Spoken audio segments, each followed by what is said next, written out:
in public? Okay. So can I just refer members, we're at item number 5 of our agenda, the minutes. Can refer you to these minutes of proceedings of last week's meeting. They're at page 126 to 135 of meeting pack. Are members content that the draft minutes of meeting 23rd of May 2024 are a true reflection of proceedings? Content? Okay. Matters arising. Just to remind you that at last week's meeting, the committee agreed that myself and David, Deputy Chairperson, should meet with Hilary Benn to discuss the work of the committee.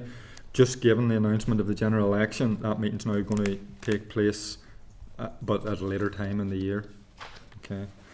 So, next item number 7, Regulation EU 2024-1252. This is about establishing a framework for ensuring a secure and sustainable supply of critical raw materials. Can I refer members to pages 137 to 229 of the meeting pack? Can I just inform you that the British Cabinet Office has provided an EM explanatory memorandum prepared by the Department for Business and Trade, which includes an assessment of impact. Members are asked to examine the EM in advance of next week's meeting, when a draft report will be considered, and the Secretariat paper sets out what that impact would be, and a copy can be found at page 208 of the meeting pack. Also, the committee's citizen space consultation closed on the 26th May 2024. I'll read that again. Closed on the 26th of May 2024. We have received 3 responses to the committee's citizen survey space, and these can be found at pages 224 to 229 of our pack. In summary, they believe, the responses believe that the impact of the EU Act would be positive. Okay, just moving on then. So, item number 8, communication from the Cabinet Office. Can I refer members to page 231 of the meeting pack for an email from the British Cabinet Office in respect of notifications? Last week there was nil return notifications. However, a number of proposed regulations were referenced in an email which was circulated to members following last week's meeting. So, Clerk has been in contact with the Cabinet Office to discuss the proposed regulations that were referenced in the email. In relation to the proposed regulation on the welfare of cats and dogs, the British Cabinet Office has advised that this might come to the Assembly as a 13.4 notification, meaning that it will be subject to an applicability motion. Although there's no certainty that it will be notified, can I ask members if you are content that RAISE is asked to identify a list of stakeholders that would be affected if the Act was to come into force? Yes, Content. Yep. When the committee gets this list, it can then decide whether to seek views on the proposed Act, and this is in line with the action the committee took in relation to the regulation on the labelling of organic pet food. Okay, just then in relation to the proposed regulation on the gradual rollout of Udimade. Thank you. The British Cabinet Office has advised that when published, this will be notified to the committee also. Are members content that Legal Services, RAISE and the Executive Office are alerted to the position of this position to allow extra time to prepare advice and information? Great. Okay.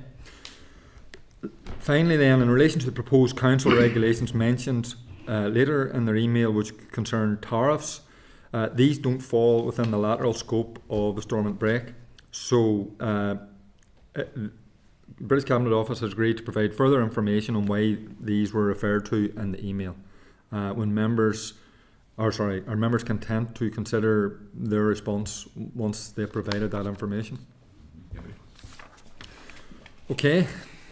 Item number 9, the committee's proposed visit to Brussels. Just to inform members that following the recent announcement of a Westminster election, the planned committee fact-finding visit scheduled for the 10th of June will no longer include a visit to Westminster, and the proposal instead then was to focus on meetings in the European Parliament in Brussels. The relevant papers are at page 233 to 235 of the meeting pack, and I'm going to ask Sinead to speak to this. Yes, so members will be aware the London section of the visit has been cancelled, so Our outward plans will be the same. We'll just be returning directly to Dublin from Brussels on the evening of Wednesday the 12th. Page 234 sets out the series of meetings that we have planned. So we'll have a half day from lunchtime on Tuesday the 11th with the Northern Ireland Executive Office in Brussels, and then we have a series of meetings on the Wednesday, taking us up to the Wednesday afternoon for the return flight to Dublin in the evening. Okay, David? Chair, as I spoke to you prior to the meeting, I'm going to propose that this trip, owing to the situation at Westminster and going to general election and the unavailability of some members, that we cancel this trip and look to do it later in the year. Okay. Thanks, Sinead, for her work, and I apologise to those that have put in work on this, but I think Okay. situations have just sort of overcome us. So obviously, lots has changed beyond our control since we agreed this. Our membership has changed. There's an election, which a number of us are candidates in, and Westminster's dissolved, so that's part of it. I mean, I have no difficulty with that because this is a scenario beyond our control. It might be worth, because there could be a cost implication for the committee because money is already spent, so I think everybody should be aware of that aspect of it in case we're prone to public criticism. Yeah, Sinead, if you want to detail. It's about £1,300 to cancel the Brussels end of it. Okay. So we haven't booked the return flights yet, so we're saving the cost of that, plus we can cancel hotels. Okay. So there is that cost. Okay. The London end of it was around 800 for flights and train tickets that we'd booked. And we had to cancel that regardless, cancel that regardless, that's so beyond our control. Yeah, so there is a cost. So it's just as long as everybody's aware of that aspect. No, as I say, hope people will understand that a lot of this is beyond our control. So David has made a proposal. Are people content with that? I mean, I'm content. As someone who just newly joined, I wasn't going anyway. But you know, it does seem that it would make sense to be able to do the trip fully, at a different point of the year, given we've already cancelled half of it, and you're essentially, by the looks of things, you'd be going to Brussels for 2 meetings. Yeah. You're not the only one that can't go, and Yeah. even myself, and that would have had to fly home early, which would have meant I'd been to one meeting, and it feels quite an outlay. Even with the costs, I think it's quite an outlay for one or 2 meetings. So.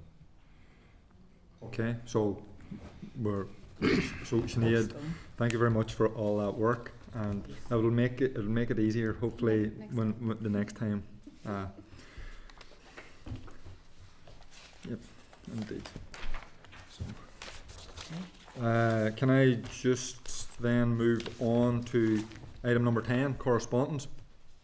Page 237 of our meeting pack, we can see a response from British Minister of State regarding the F-gases and ozone depleting gases regulations and the wider notification processes within that office. Are members content to note? Okay. Page 241 of the meeting pack, we have a response again from the British Cabinet Office to this committee's query on whether it should have been notified of Commission implementing Regulation 2024-591 regarding frequency rates for checks on plant products and other objects entering the EU. This query was raised after an MLA drew the matter, sorry, not the EU but into the north, I think, wasn't it? Mm-hmm. Yeah, sorry. This query was raised after an MLA drew the matter to the committee's attention. Are members content to forward the response to the MLA who raised the issue? Okay. Point 10.3 at page 243 of the meeting pack is a copy of correspondence from the British Parliamentary Under Secretary of State for the Department of Science, Innovation and Technology to the chair of Lord's Windsor Framework Subcommittee in respect of EU Regulation 2023-2411, geographical indications for craft and industrial products. Members content to note? Yep. Page 246 of our meeting pack is a copy of correspondence from the chair of the British House of Lords Subcommittee on the Winter Framework to Steve Baker providing details of those who have given evidence on its current inquiry, which will obviously come to an end with the dissolution of Westminster. Content to note? Just for declaration of interest, I was involved in that, but I've written back and said, yeah, thank you very much indeed, but we'll re-engage when whatever happens on the other side of it. Okay. So, Chair's business. I just wanted to raise the issue of the Westminster Election Day, 4th of July. It's a Thursday, and obviously this committee's due to meet on a Thursday. So I think it would be prudent. I mean, obviously we work on notification, so but it would be prudent if we could explore options with regard to that particular day in terms of us meeting, and I mean certainly avoid business that we don't necessarily need to do. And if I could ask maybe the officials to come back with options at next week's meeting. Happy? Yeah. Great, yeah. 10, yeah. Okay. 12, any other business? Does anybody have any other business? No. Date, time, place of next meeting. Just to inform members, next meeting of the committee is scheduled for next Thursday, 6th of June, 10 a.m, room 30. Thank you. Adjourn meeting. Committee Room 30. Sound.